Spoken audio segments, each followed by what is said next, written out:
This is Fresh Tracks Weekly. This week, for our deeper dive, we're talking about new research in Wyoming on chronic wasting disease and how the best available science to slow the spread is likely not what hunters want to hear.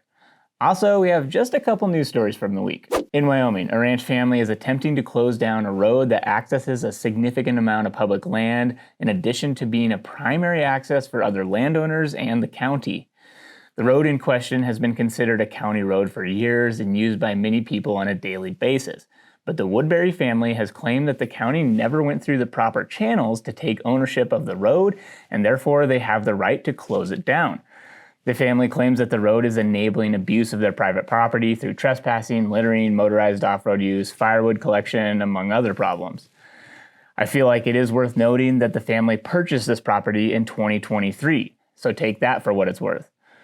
When a county attorney looked into the landowner's claim, it did appear that the county never legally established ownership of the road. That being said, because of the long-standing use of the road, the county is going to start the process of getting possession through prescription. Basically, the idea that the county has maintained the road for so many years that they have a claim to the property as theirs. Wyoming law says that the land has to be occupied openly, exclusively, and continuously for 10 years for this to work. It was also noted that taxpayers had funded over $18 million into construction and maintenance of the road, along with it being the main access for many county projects.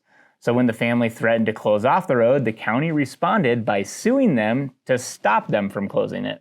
But when the Woodbury family and the county met in court this week, the judge told the county that they cannot stop the Woodbury family from closing the road. The judge also noted that he took issue with the county's claim that they owned the road while simultaneously attempting to get a prescription easement. Now here's another interesting aspect to this. The attorney for the Woodbury family is on the Wyoming Game and Fish Commission. We talked about conflicts of interest in a past episode, and when an attorney is representing a client who is attempting to block off a bunch of public access from hunters, it seems like another clear conflict of interest. Regardless, to me it seems like the landowner is more interested in blocking public access than protecting their own private land. And with taxpayers having paid millions of dollars and accessing the road for over 100 years, I highly doubt the county and the Wyoming public is going to let this go without a fight. Andrew McKean with Outdoor Life recently published an article that dissects a new report that shows declining support for hunters and recreational shooting. The report includes a 2024 survey along with references to past surveys that were conducted with the same methods as to figure out how things are trending over the years. While the survey looks at basic approval of hunting and recreational shooting, they also ask questions about support for the motivation behind the hunting or recreational shooting.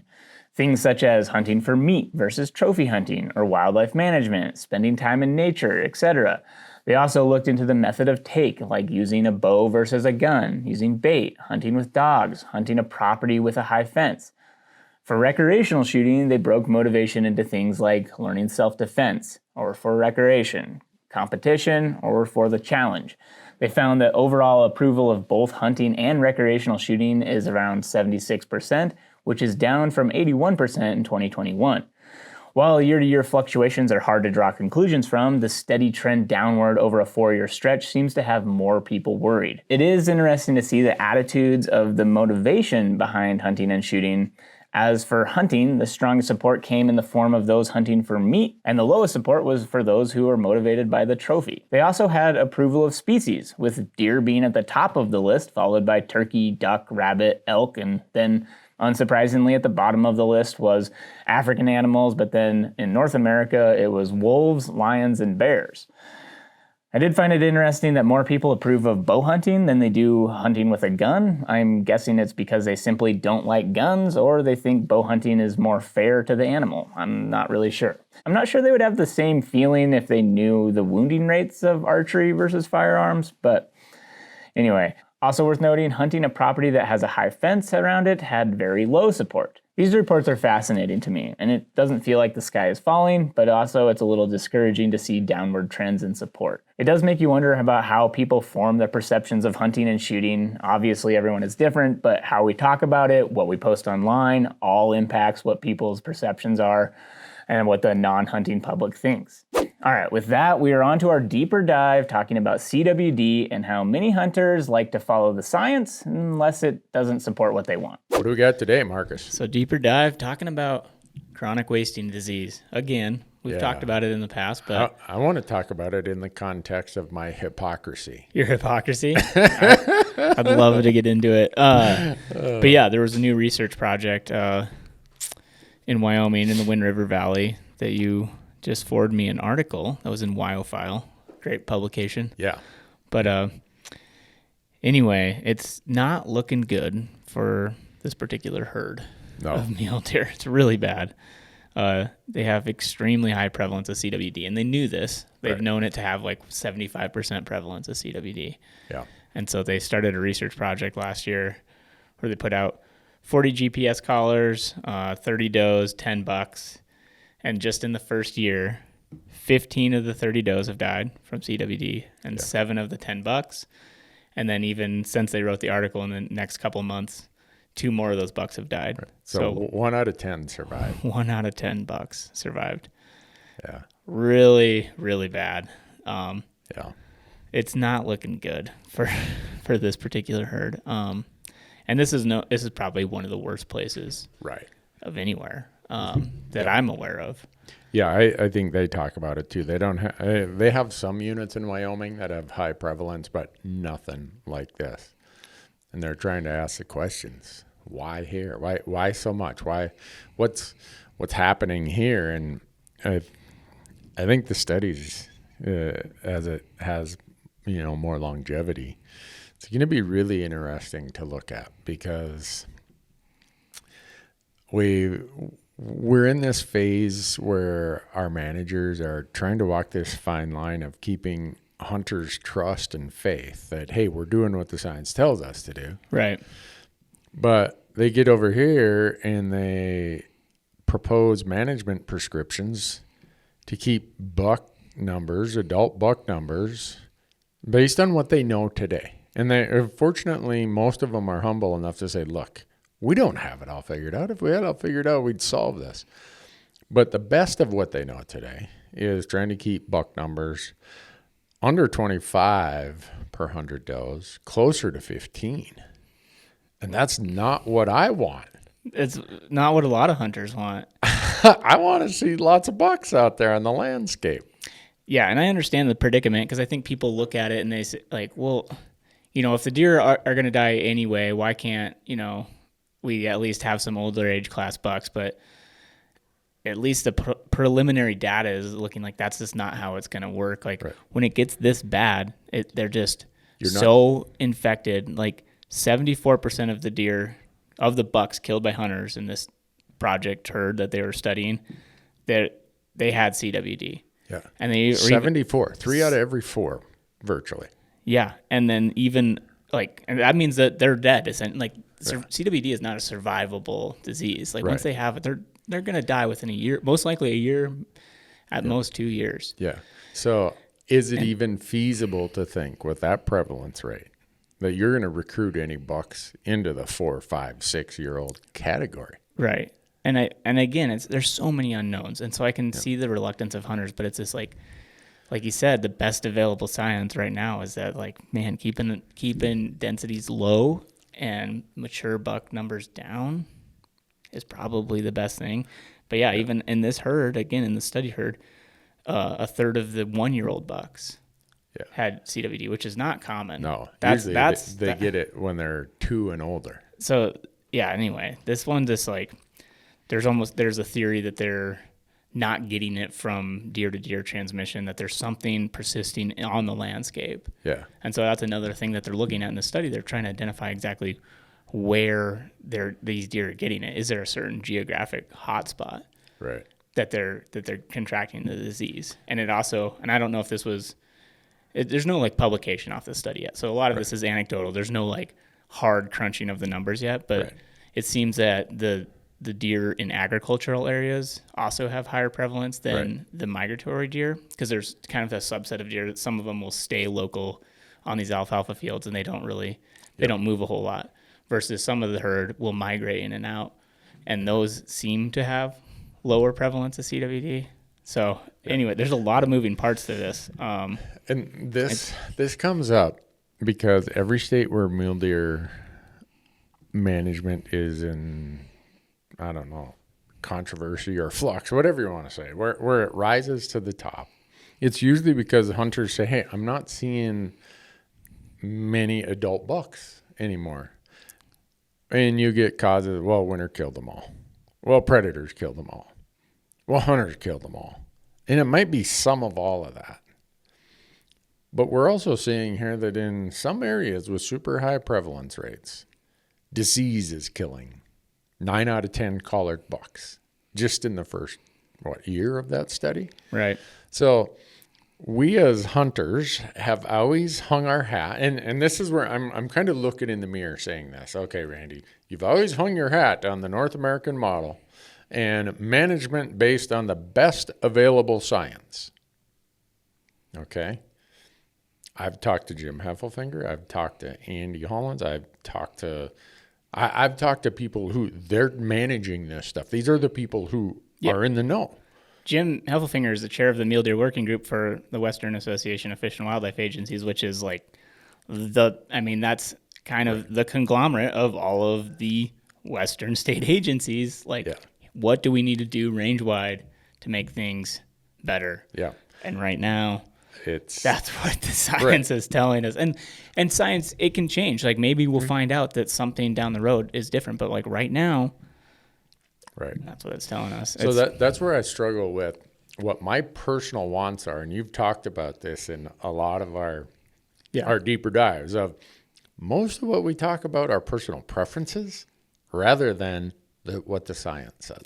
And again, like what the science says, like you can manipulate a lot of science to, make a point that you want to make. Yeah. But in terms of like, I guess in my mind, I like to look at it like the overall herd health, like what's going to produce like the most productive deer herd long term. Yeah. Not just right now, not next year, not 10 years, but over the course of a long period of time, what's going to produce the most productive deer herd? Yeah. And again, but then, one researcher, one hunter, everybody's going to look at it differently. Yep. And have a different definition of what the best scenario is. Like, how do we describe, because even the most, maximizing total number, maximizing age class, maximizing, resistance to disease, there's just a lot of different variables of, what is, quote-unquote, best. Right. So it's tough. I guess my point of when I look in the mirror, I want to be honest with myself. That, okay, Randy, the guy looking in the mirror wants a lot of bucks out there on the landscape. Yeah. The guy looking in the mirror also has based his life's work on the idea that we manage by the best possible science. Am I going to accept that the guy in the mirror who wants more bucks needs to kind of put that to the side and say, for right now, we better do what the science tells us. Right. So I guess, yeah. Well, and it's interesting. I think it's an interesting example is to look at both Wyoming and Montana. I'm relatively familiar with those two states, but do you know what the season structure and kind of what the tag allocation has been in that area of Wyoming over the years? Yeah, they've tried to be really liberal with it, but fewer and fewer hunters are even applying in this spot in Wyoming. Right. But if you look at Wyoming as a state, they hunt mule deer mostly in October. They restrict even their resident hunters to some pretty narrow windows of when buck harvest can happen. Right. But do you know, because I think, but the liberal harvest, I believe, if I'm not mistaken, has been are pretty reactive to the CWD. Oh, in this instance, yeah. It's been very reactive. Leading up to it, it would be interesting to know. I mean, because Wyoming's had a long history of not hunting mule deer bucks in the rut, which inherently is going to lead to a lower harvest of those of those mature age class deer. Yep. And Wyoming has always managed for a higher post-hunt buck-to-doe ratio than Montana has. Right. And so lately, in the last 10, 15 years since the CWD has become extremely prevalent here, they have increased harvest or attempted to increase harvest. It hasn't always worked. But it's interesting, again, I'm not a researcher. This isn't actual crunching of the data, but in Montana, we have pounded mule deer during the rut for forever, generations. Yeah.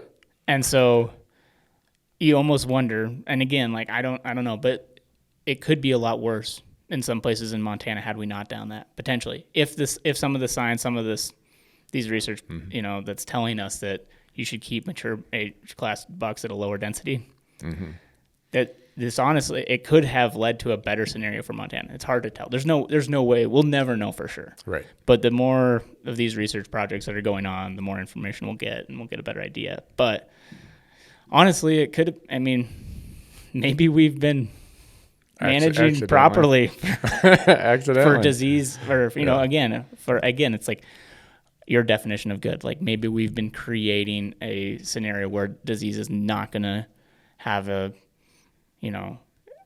as dramatic effect on the population as it would have had we not been hunting mule deer and ducks in the rut, which is, again, people don't want to hear this. Like, right. If you like, a lot of vocal hunters really, really hate the idea, or they don't like how Montana has managed deer for years, and they're calling for changes. But I used to be that person too. Yeah, I definitely was the person who wanted more mature bucks on the landscape, and I thought like, all I see is 2 points and 2 3-year-old deer, and but I've even not thinking about CWD, I flipped my opinion on that, and we've talked about this a bunch in the past. But last year, hunting in Montana in a general season on public land, I had the most amazing hunt that I've ever experienced in my life. Yeah, more impressed than any other special permit that I've ever been a part of filming or helping someone out with. General unit, general tag, hunting bucks in the rut in Montana. Yeah. And so probably the top mule deer hunts I've ever had have been on those.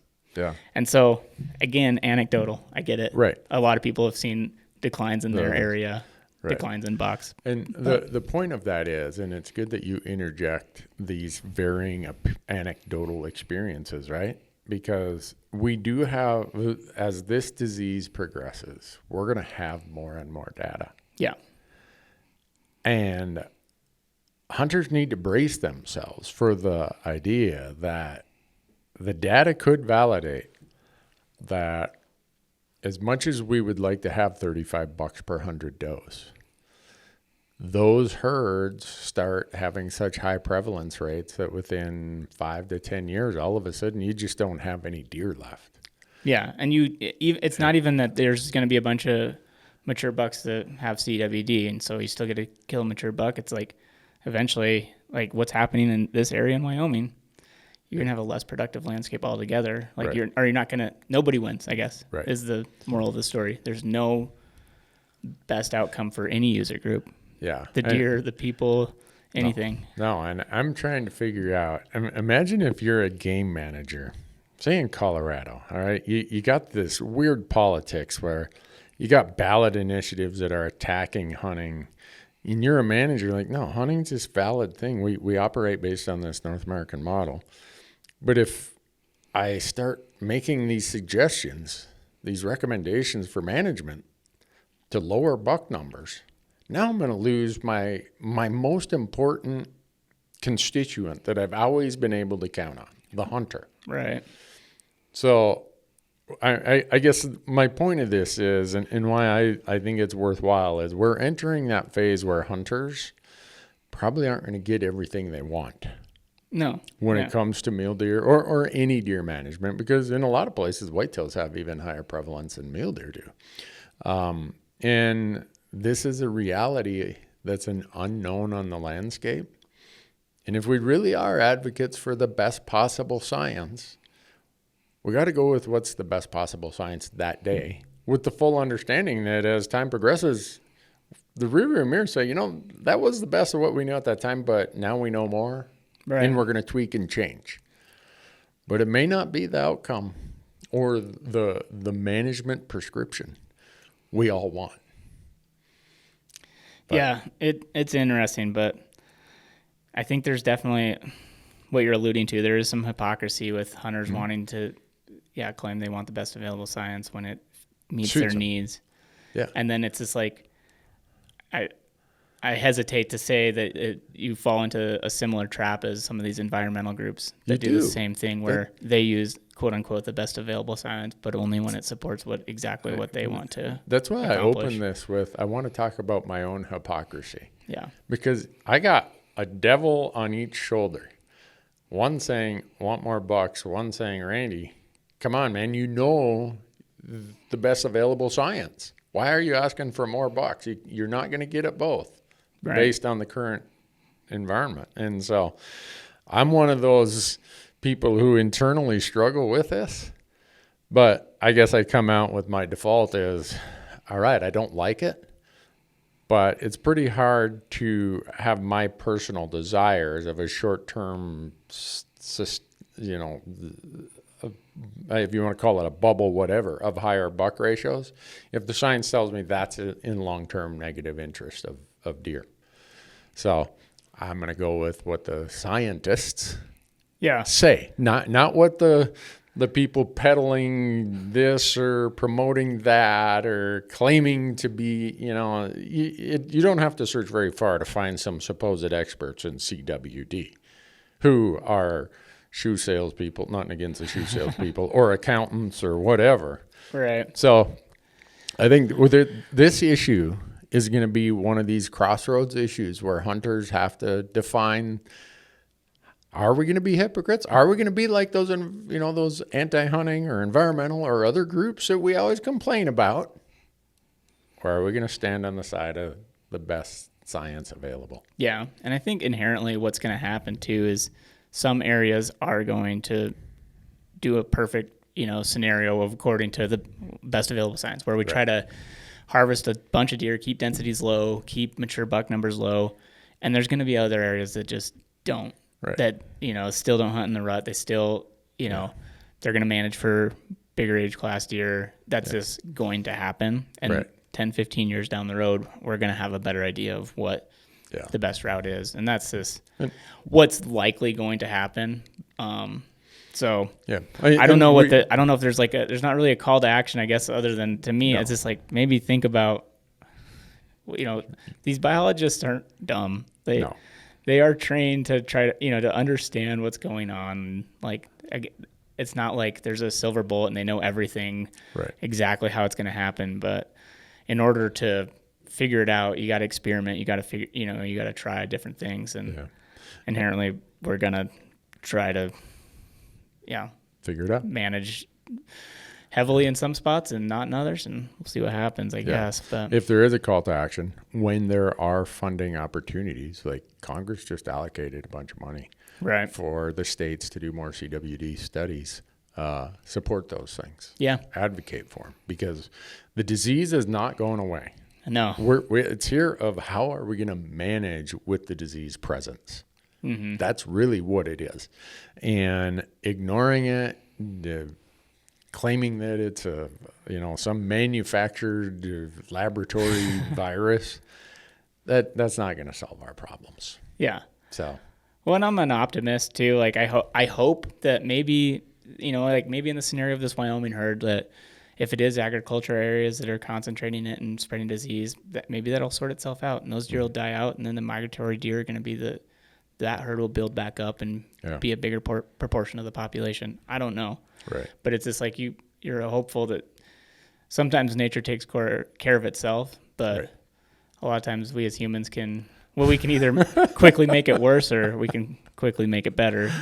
Either way. Yeah. So hopefully we can make it better in some of these areas through management. But with California just having its first documented case, I think we're down to Nevada and Arizona might be the only two in the lower 48. Is it really that few? I think it might be. Maybe Utah and maybe New Mexico, but it's probably there though. Yeah, everyone said, California will be the last place because it's the furthest west. Well, sounds like it made a hook around Nevada and Arizona, and it showed up just in the last month. They had the first reported case. The test results confirmed. So there's just obviously so many unknowns is the thing. And like you said, supporting the research. And And there's a lot of research projects going on right now. There's a lot of money being thrown at it. So hopefully figure something out. I mean, it's, like you said, though, it's not going away anytime soon. There's no miracle cure, but if we can slow it and learn to live with it in certain areas, if there's some management strategy that allows it to, spread slower, then that's what we're going to have to do. But yeah. But to all of you, look in the mirror and decide, kind of like the old Miller Lite commercial, less filling tastes great, best science, or what I want personally. That ought to get a whole bunch of comments down below. Well, thanks, Marcus. Yeah, thank you. Always fun to push the envelope on these things. For sure. All right.